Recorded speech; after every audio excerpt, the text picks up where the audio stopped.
Hello, Blue Jays fans, and welcome to another edition of Jay's Latest. I am your host, Craig Borden, and let's step up to the dish. Yesterday, officially, Vlad Jr. has signed on the dotted line. He is going to be a Blue Jay for the entirety of his career, assuming there is no weird trade or anything. There is a full no trade clause, apparently, in that wonderful contract that he signed yesterday for 14 years, $500 million. But yesterday, they had the big event. His teammates and everybody were there. It was a really good scene, and they wanted to wait to do this at home rather than let him sign on the or on the road to no fanfare or anything of that nature. They made a big to do out of it, like it was a free agent signing, give him that experience because that is something that he wouldn't have gotten now that he, signs on the line like this for as long as he's going to be playing. This will take him to his age 40 season. But just remember this: Vladdy signed in this organization as a 16-year-old. He is now going to be a 40-year-old, hopefully, before this is all said and done. And it's going to be a wonderful thing. Debuted in 2019. I happened to be there for Vladdy Mania that night. It was awesome. And he ends up hitting the RBI, well, not RBI double. He hits a double to lead off the inning.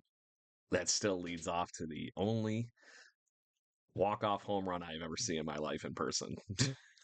And I've been to a bunch of ball games, so this one is still holding special to me because it's just the weirdest name of names. Chris Drury was the one that ended up hitting the walk-off home run during that Vladdy Mania game for his major league debut in front of way too much media and everything. So that was really cool. So now, fast forwarding to 2025, he is going to be a Blue Jay and side down that dotted line. As I mentioned, his family and everybody were there yesterday for it.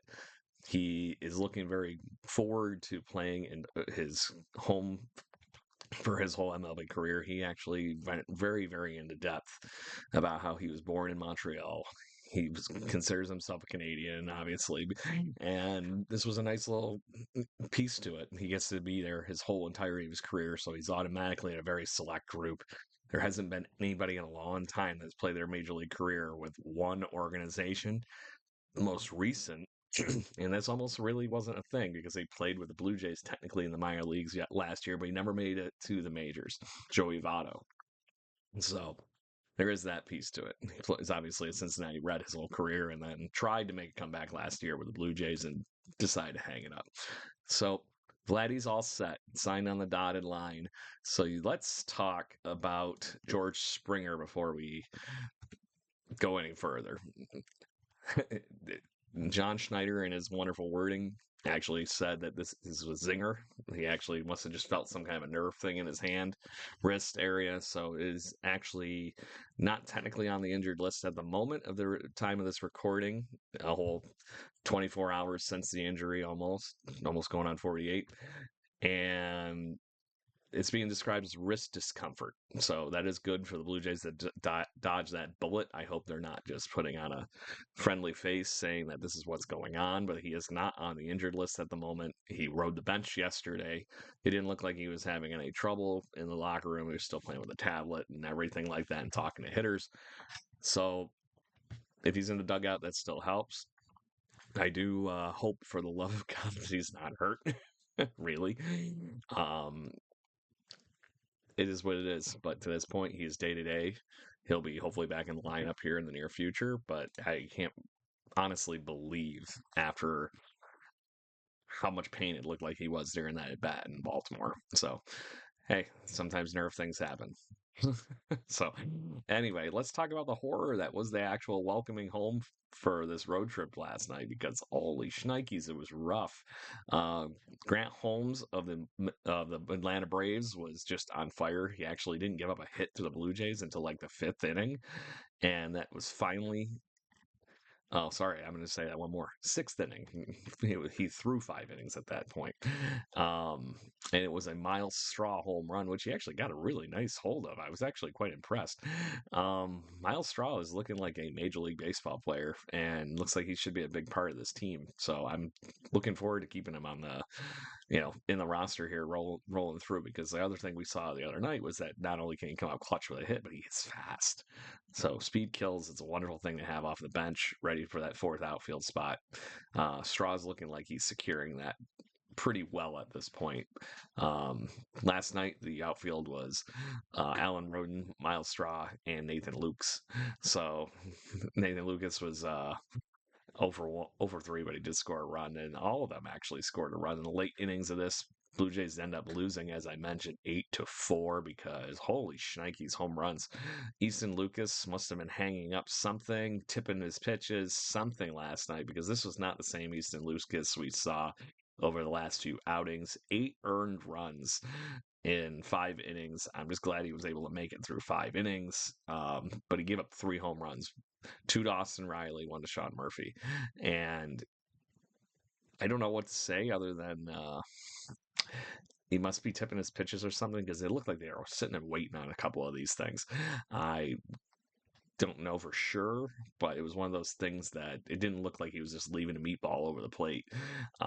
Something was picked up by the Atlanta Braves hitters, and they took full advantage of that, especially Austin Riley, who had a 2 for 4 night with 2 home runs and 5 RBIs out of those 8. So just saying, 3 run and a 2 run home run for Austin. Um, Holmes did finally get dinged up a little bit, and they left him in there for it. But the Blue Jays did score 4 runs in the last half of this game, which I think shows some of the resilience of this ball club.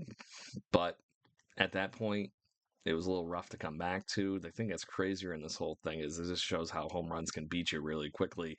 Blue Jays had 5 hits, scored 4 runs. The Braves had 6 hits, scored 8 runs. So there's your point.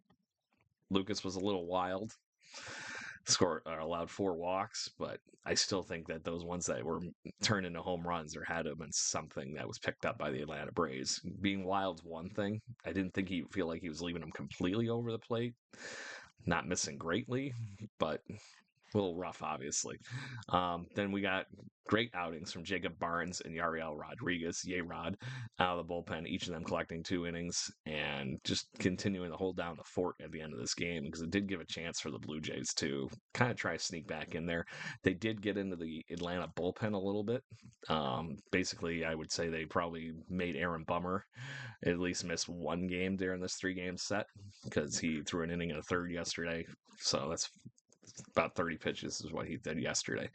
So tis what it is. So rough outing. Like I said, that wasn't exactly the best way to celebrate Vladdy's home day.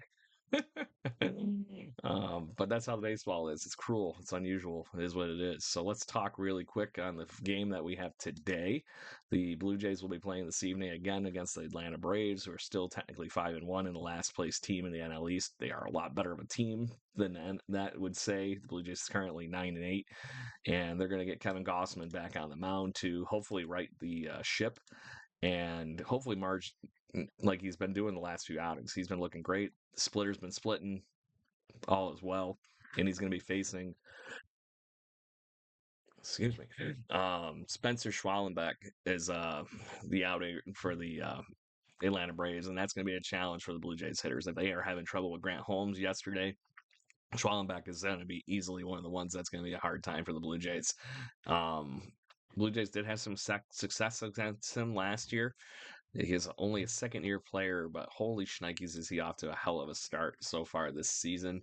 He has got already 20 strikeouts almost in 20 innings, and he's only allowed 1 earned run so far this season. And that was in the home. No, it was actually his last outing where he only pitched 6 innings in Philly. So either way, he's already beat up the Padres, and he's already beat up the Miami Marlins and the Phillies.